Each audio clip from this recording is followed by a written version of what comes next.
and welcome back to Can Share May. Today is September the 29th, and I am coming to you guys today to talk about my labor and delivery with little man right here. I'm making this video first so you guys can kind of know that I have the baby. I will be trying to upload the actual birth of the baby as well, and then also like a meet the baby and a postpartum video. So, to get started, I'm going to go back to September the 20th, the day before he was born.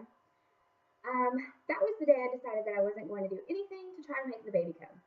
I had given up hope that I would not be induced. Because if you guys remember in my 41-week update that they had scheduled, or well, it was my 40-week update, they had scheduled my induction for 41 weeks and 2 days. So the Monday after his due date, which was on a Saturday. So I had given up hope that I would be induced, or that I wouldn't be induced. And so that day, I just spent it with my kids and my husband. And that morning, me and the kids went out to town, and I took them to the dollar store and let them pick out some toys. And we had lunch together and just kind of chilled out around the town. My husband was at school. When he got back from school, we went out as a family and ate dinner and all kind of, all of that kind of thing. Just spending time together because we knew the baby was coming and that they wouldn't get, some one-on-one time with us for a little bit. So when we got home, we gave the kids their baths and we put them to bed. I'm sorry about my crazy hair. And once they went to sleep, me and my husband just stayed up and kind of chilled out together for a little while. We baby danced and we broke our bed, and I started having contractions after that. They weren't painful. They were like the Braxton Hicks annoying contractions that were not regular. They were not painful. They were just there. So I went to bed. I was like, they'll go away. I was like, no big deal, they'll go away. So my husband stayed up doing homework because he was trying to get ahead.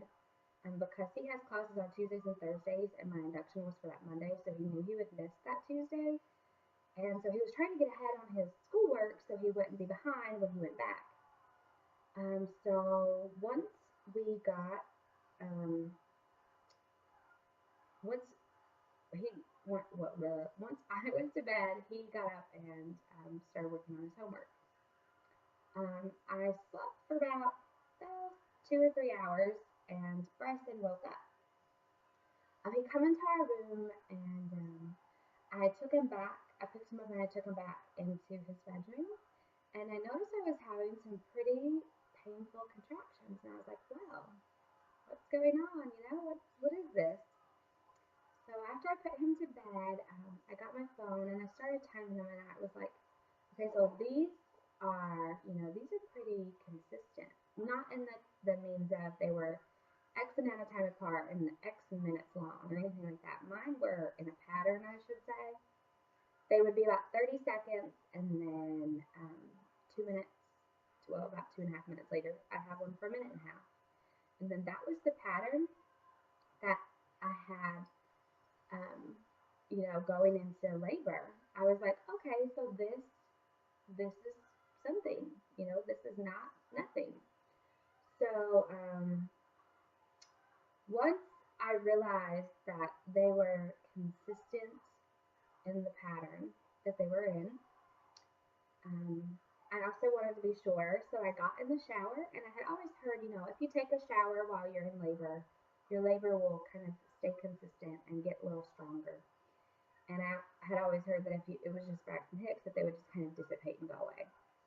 So I got in a warm shower, and lo and behold, it caused my contractions to be so painful. I was like, what is going on? I was in labor. That's what was going on.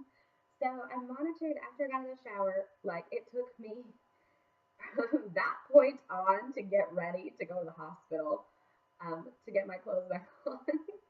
I was joking with my husband. I was like, if we would have called your brother any sooner, he would have walked in on me being naked trying to put clothes on. But I did monitor my contractions for about an hour while trying to put clothes on. And I told him, I was like, I think it's time. I think you need to call your brother. So David called his brother and got our car loaded because we still hadn't put anything in the car yet because we knew Monday was coming, and so we thought we'd just do it, Sunday night, Monday morning when we were leaving for the hospital. So he called his brother, and David loaded the car while I finished trying to put my clothes on, which really took me like 30 minutes to put a pair of shorts and a shirt on, which is probably sad, but okay, that was labor. So we got in the car, and it took us about 30 minutes to get to the hospital. So fast forward, we probably got there around 1:30 to 1:45. Having contractions the whole way there was not fun. Oh, it was not fun. I was sitting down, and that was the worst thing I had ever felt in my whole life. It was awful. It was so much pressure, and I could not move in any way. I wanted to stand up, but nothing else in the car. My husband said I sounded like a dinosaur. He did take a video of the birth, which I will make a separate video on. But back to the story. Once we got to the hospital, they took us into the triage for like laboring, or you think you're in labor, or anything pregnancy related. They took us into the triage for that. And they did, the normal, like, they strapped me up to the monitors to make sure I was contracting. They checked the baby's heart rate. They did an ultrasound to make sure he was head down. They did a urine specimen because my blood pressure was elevated. They took my blood pressure while I was having a contraction, and I was like, yeah, why did you do that? So then they were all concerned that I had like preeclampsia because my blood pressure was like 145 over 92 during a contraction. So once they determined that I did not have preeclampsia via the urine specimen and the blood draw that they did, they were like, okay, that was just pain related. And the midwife was like, why would they even do that to you? I was like, I think they were trying to distract me from the contraction that was keeping me in the bed. So after they did all of that, they also had the med students come in and they checked me. And I had went from a 4, which is what I had been for the past 2 weeks before I started to labor, to a 6 in the hour and a half that I had labored at home.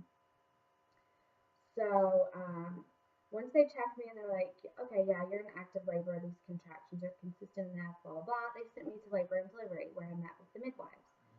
And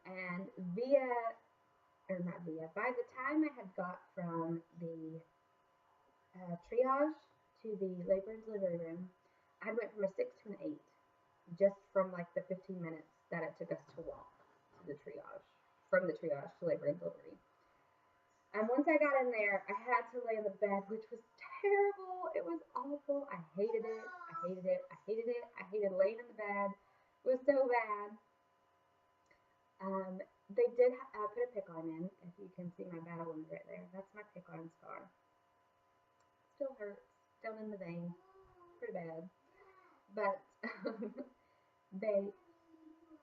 Oh, is there daddy on there? Okay. There's 2 of daddy. Okay. Okay. He's looking at my pictures. Okay, baby.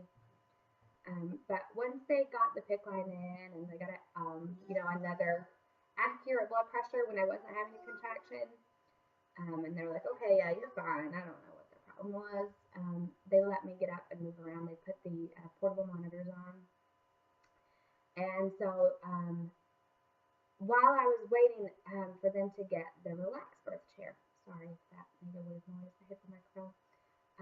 The relaxed birth chair is something that I had not talked about. I kind of mentioned in my last video, but I hadn't really talked about because if you guys are tech savvy at all, you could find out what hospital I was delivering at, and I just kind of felt that that was a little too close for comfort, being that I had told you when my induction was scheduled for and everything. So the relaxed birth chair is the only chair in North America at this time, and that's what I delivered in. I have the video that I'm going to show you, so I'm not really going to tell you what it is. And I also put the link below. Okay. Yeah, it's okay. I also put the link below to the actual website that sells the relaxed birth. I don't know what's going on here, guys. Sorry about that. Not that that sells, but kind of it's their, like, what is the relaxed birth website type thing. But I did get to deliver in that. They did break my water, which she said she thought that it had already started leaking on its own because she said there wasn't hardly anything there. And I did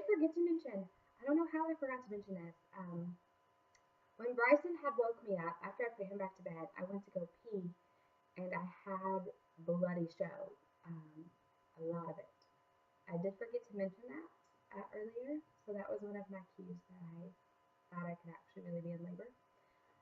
But anyways, back to being in labor and delivery.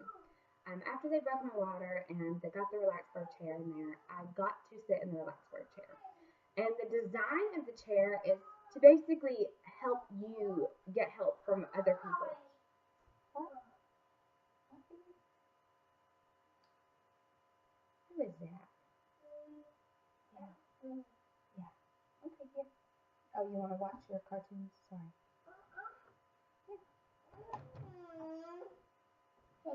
You're welcome. The relax birth chair's design is basically to help you not need help from your partners um, in the things of labor, like holding your legs up and things like that, so they can focus on helping you relax. Um, so, unlike my other births, my husband wasn't having to hold up my legs for me to push because I was in the chair, and the chair was there to support me in everything that I needed. It also provided counter pressure. Um, and the way that it's designed for me to hold on to things other than like my husband's hand or things like that that could move. It is a sturdy like counter pressure that I don't have to worry about being inconsistent.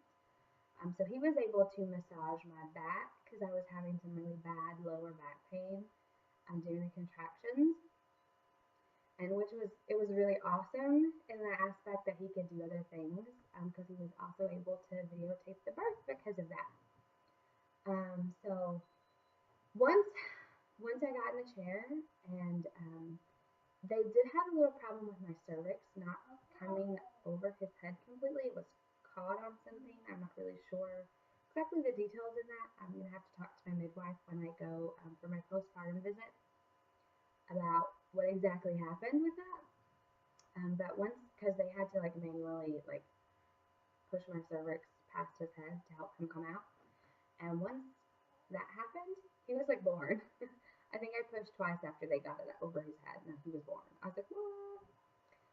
But I should say that I got into the labor and delivery room around 2 o'clock, I believe, 2:15 ish. And so once that happened, yeah, I don't know, Buffy. I don't know. You go take pictures for me. Um, so I got in the chair, and once I was in the chair, it was like done. He was born almost. Um, the actual time of his birth was 3:36 a.m. on 9/21. It was amazing. Um, it was. I was going to add that I didn't get the epidural, and I didn't get like the narcotics to control the pain. They wouldn't let me have any of that. They did offer the epidural in the triage room, which I had declined because I didn't want it anyways. But I had contemplated getting the narcotics, but they said my labor was progressing too fast and they do not allow it after 8 centimeters, which is what I was when I got into the labor and delivery room.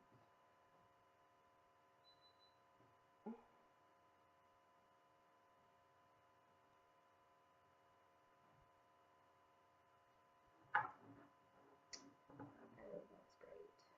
He broke my little camera. Anyways, after I got into the labor and delivery room, I'm backtracking now. After I had him, my placenta was having a hard time being delivered.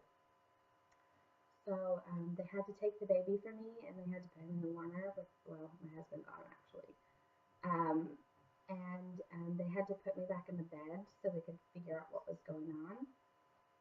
They weren't sure if it was just not like unattaching or what was going on. So then they had to like reach their hand into and feel around to make sure it was unattached so they could like help me deliver it, I guess. So it was like birthing another baby. And then after that, I had a very big problem with bleeding.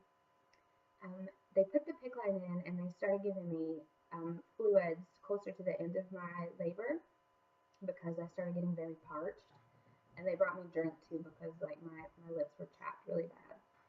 So once they started the pit, after I had him, was to kind of help my uterus tone and to stop the bleeding.